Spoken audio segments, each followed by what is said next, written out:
And also we have to provide safe environment. I don't mean to provide a very good facility. Your classroom doesn't need to be a condominium or a very expensive classroom. It's a classroom where students feel a sense of belonging. If they feel sense of warmth, if they feel they are safe, you are providing a safe environment. Hello and welcome to Tea Leaf English. I'm your host, Boo, and today I've got a special guest. It's Teacher Snow. Hello, Teacher Snow. Hi, Teacher Dudu. How are you doing today? I'm good. And what about you? Yeah, I'm good too, thanks. So, Teacher Snow, thank you for coming to the show. Thank you so much for having me, Teacher. Can you tell us a little bit about your current role? My career role? Yeah. For me, I wear many hats. I am a founder of Dory English Language Center. I am also a preschool, ELT teacher at my school, and a trainer teacher for those who are new in preschool early childhood education field. I also run some online classes for teenagers, and also I provide kindergarten classes and preschool, like pre-KG, nursery classes. So weekend, we have English classes. On weekdays, we have preschool classes. I see. How do you find teaching very young learners? I am passionate about teaching very young kids. I love kids. All I remember is I was born to teach the kids. So since I was young in my village, so I grew up with my sister's students. So they were at home all the time. My sister is also a teacher. So she has students at home from morning to evening. So since that time, I had my sister and also I play with them. So I spend most of my time with the kids. So that time, I didn't realize that, I am interested in teaching. But since that time, I am into teaching. I want to help the young learner to read, to write. It's great. So tell me about your professional journey then. I started working at an ESC in 2013 as an on-job training teacher. After working that 1 year, so within on-job training, we had to take many language proficiency classes, also teachers training to be a teacher. From 9 to 3, I had to work as an assistant teacher at a preschool setting. Evening from 6 to 9 or 7 to 9, we had to take all the training teachers. On-job training teachers had to take a language proficiency classes and teachers training because we had in-house training for teachers. So after working for 1 year, I was promoted to work as a lead teacher. I had to handle both kindergarten and young learner classes and ENT. I founded Dory in 2023. I always wanted to open my own school since I was young because people who live in my village, they don't have very good English school in our area. All of my nephews, relatives, everyone who ever wants to learn English, they have to come to Yangon. So it takes time. It takes a lot of time and money for them. So I decided to open my own school in Dala. Dala is not my native town, but it's not far away from my native town. So people from my village can come and attend at my school. And I feel so happy for them. Okay, that's great. Did you have any challenges teaching very young learners and how did you overcome that? As a lower primary teacher, I found lots of challenges, such as spending most of my time lesson planning and running out of energy, sometimes patience. We have to use our patience a lot. Instead of teaching the curriculum, we have to teach the child. It's interesting. If we know their interest, so we just need to facilitate them.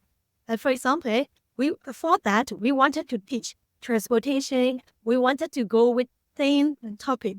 This week, we are teaching on the farm. Next week, we are teaching under the sea, different topics. But what if a child is interested in building with blocks? So that I change my method. If a child is playing with blocks, so I try to observe and be in the moment. I try to be at the moment and then I ask question. Oh, what are you doing? So what are you building? So that I can facilitate and I can teach what you need. So that's how I overcome the challenge. There are 7 developmental areas. We are promoting every area in a child. So we don't know what a child is learning, what a child is interesting. So based on his curiosity, we just need to facilitate at the moment. That's how we are teaching preschool. To teach young learners in their mind, if they are not interested in, they will stop learning when they get older. That's how I care about them. So instead of leading them, just follow their interest and teach a child. And also for preschool setting, I used to decorate my classroom. I used to put lots of toys. I let them play. Actually, I just realized that in preschool setting, we don't need a lot of toys. You know why? Having lots of toys can prevent them from being creative. For example, if I provide lots of toys at school, they may not think what to play, what to create, because they already have lots of toys in the classroom, so that they cannot think a new way of creating their own way of learning. For example, if I give a card tray, so they will play as a card, as a tray. If I provide open-ended material, such as blocks, so with a single block, it can be a car, it can also be the school, farm. They can build according to their desire. They can build whatever they want. So that instead of providing lots of ready-made design toys, I prefer using loose part, right? Open material at school.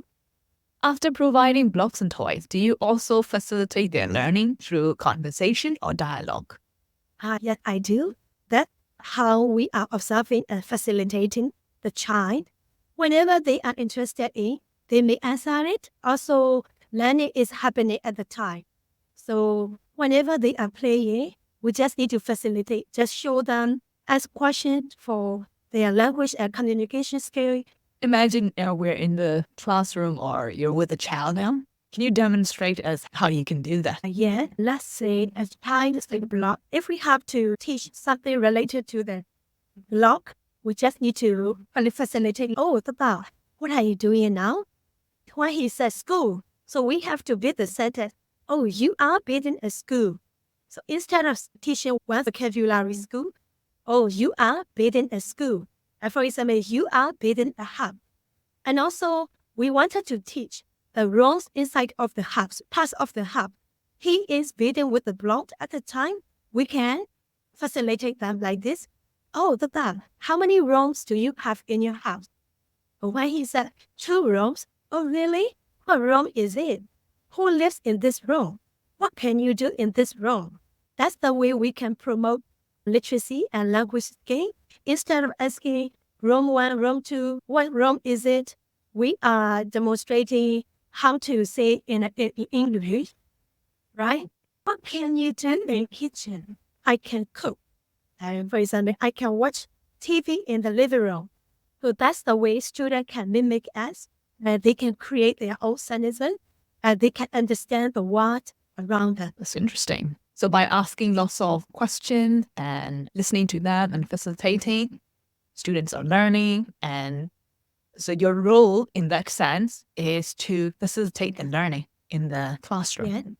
Yes, especially in early childhood setting, we just need to follow a child's interest. That's interesting. And it must be rewarding as well to teach very young learners. Yes, indeed, yes. Do you have any tips and advice for teachers who want to get started in teaching very young learners? Yes, I have a lot. Whoever thinking of studying a teaching journey with very young learner, I wanted to share some tips and advice to you. I hope they will be helpful. Number 1 is, like I said before, you need to follow student interest. Please follow a child's interest. Don't teach the curriculum, teach the child. And also, working with children, you must be very patient.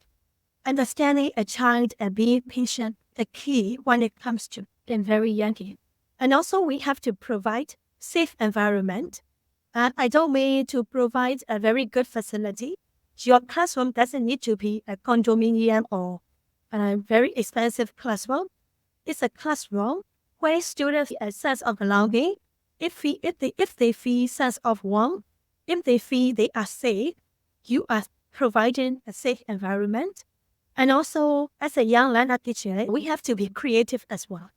We have to keep our eyes open and also many classes, related to the early childhood. We have to attend the webinars and the conferences.